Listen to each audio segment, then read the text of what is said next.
যে শক্তি মাথা তুলে দাঁড়িয়েছে মিথ্যার উপর ভর করে গত বিধানসভা নির্বাচনে যারা জিতেছিল সেই ভারতীয় জনতা পার্টিকে ক্ষমতাচ্যুত করার জন্য এবার নির্বাচন।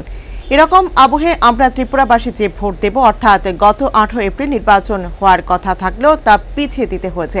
কারণ রাজ্যে গণতন্ত্র নেই, আইন শৃঙ্খলা নেই, সুষ্ঠুভাবে ভোট করার পরিবেশ নেই। শুক্রবার খোয়াই নির্বাচনী প্রচারে গিয়ে এভাবেই বললেন সিপিএম প্রার্থী জিতেন্দ্র চৌধুরী।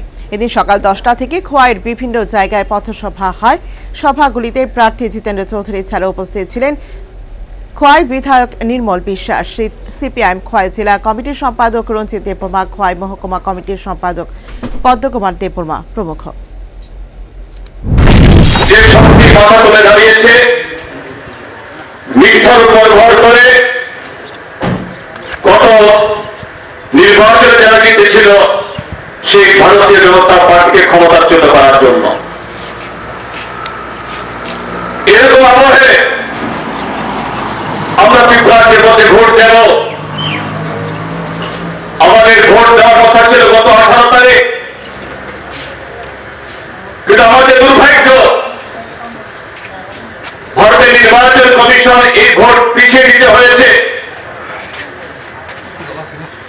এবং কারণ কি বলেছে, এরা যে আইন শৃঙ্খলা নেই, গণতন্ত্র নেই,